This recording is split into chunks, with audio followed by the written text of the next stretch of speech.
Hot Topics is about acts who are refusing to perform at Donald Trump's inauguration event.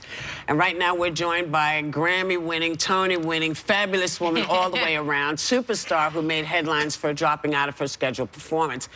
Here to tell us why, please welcome the most fabulous and amazing Jennifer Holliday.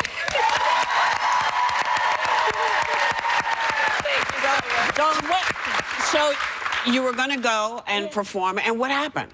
Well, first of all, I woke up, I got the call and about on Wednesday night, and so we began to talk about everything about doing it. I was just trying to think if I wanted to do it. Then Friday morning, I woke up and there was like this whole thing of terrible tweets and things on my Instagram, and I was like, oh Lord, what did I do? I couldn't even think about what I do, and they were like, you're singing at the... I was like, I am? What happened? You know, because we hadn't really finalized everything yet. And I was like, oh my goodness, because I didn't know they were going to announce it and stuff, and I was like, oh my goodness, you know, and my publicist said, well, you know, people want to talk to you. I was like, oh my goodness, I've never had any, because, you know, I've led a pretty reclusive life. I pretty much stay to myself. And then you're not on the radio, and then one morning you wake up and everybody hates you, and I'm like, what could I have possibly done to have this kind of things thrown at me? Well, why did you initially consider performing at the inauguration? Because I'm an artist and I love America. I just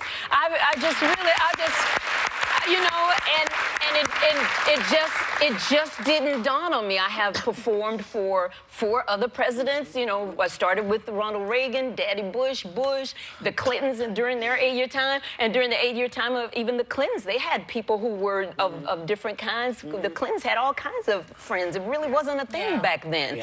And so I didn't think anything of it, and I was like, oh, they want me to sing? Oh my goodness, I could see myself on the mall like Marian Anderson. I'm saying America, and I'm like trying to think about what I'm gonna wear. I just really did not, it didn't dawn on me that this was like a bad thing and we weren't doing America right now. It was like, we're not doing America right now. I was like, oh, okay. we doing something totally different. It just never really dawned on me. It was just my really honest desire that my voice could be used, and not everybody loves the way I sing, but still my voice, I felt, could be used as an instrument of healing and unity. And I thought that we had instructions, you know, from the Obamas and the Clintons that it was a go-ahead. We were going to do a ceasefire for one day, and I just thought it was okay, you know. And the Bush daughter sent the Obama daughter something, and I was like, okay, so we on our way here. And then I was like, we're not on our way. Oh my God. You know, so it was, I just did not think that we were that place in America. So you canceled your appearance at the inauguration event. You called it a lapse of judgment. So what was the lapse of judgment? Well, the lapse of judgment was that I didn't realize that people weren't really over the election.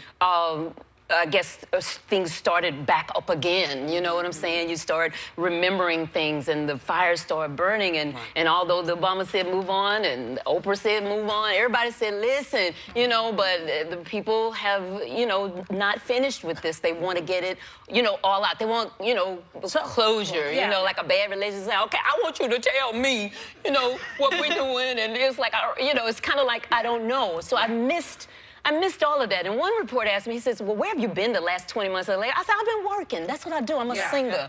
I sing.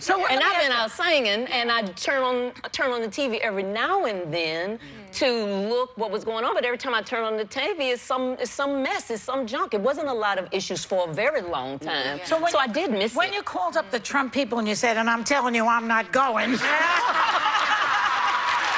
was the response? What was the response?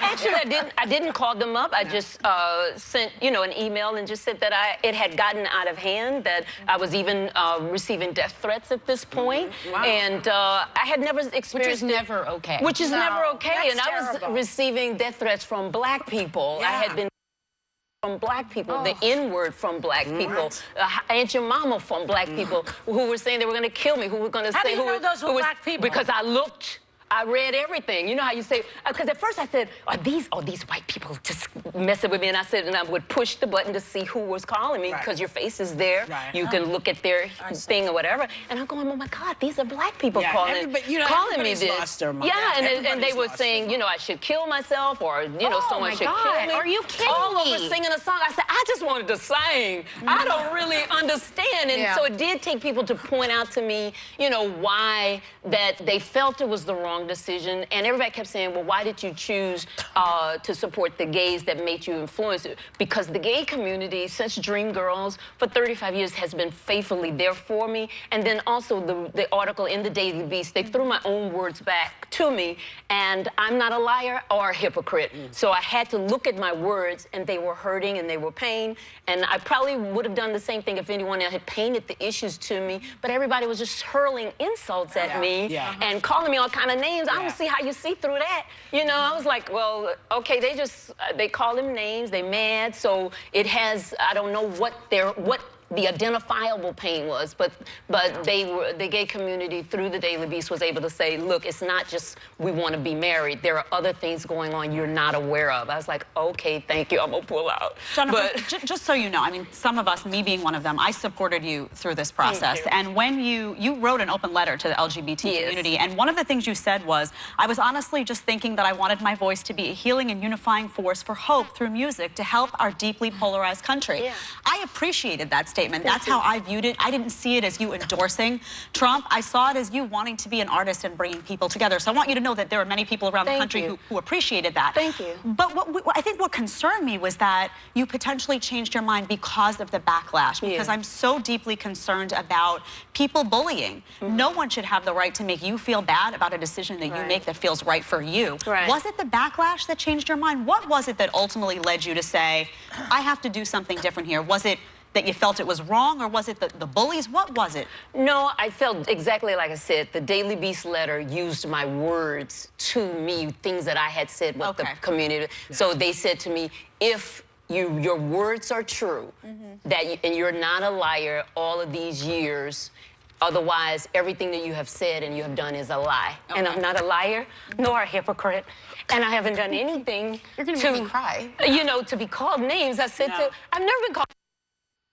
I grew up in a mixed middle-class neighborhood. I've never even, in Texas, and I've never been called the N-word. But you know what? And I was like, wow, you know, we've come to this. This is part of the reason why I encourage people, stay off your Twitter.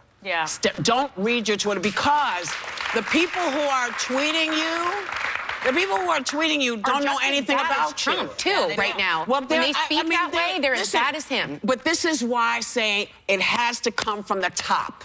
This has, as long as he's doing this, I know I'm going as fast as I can.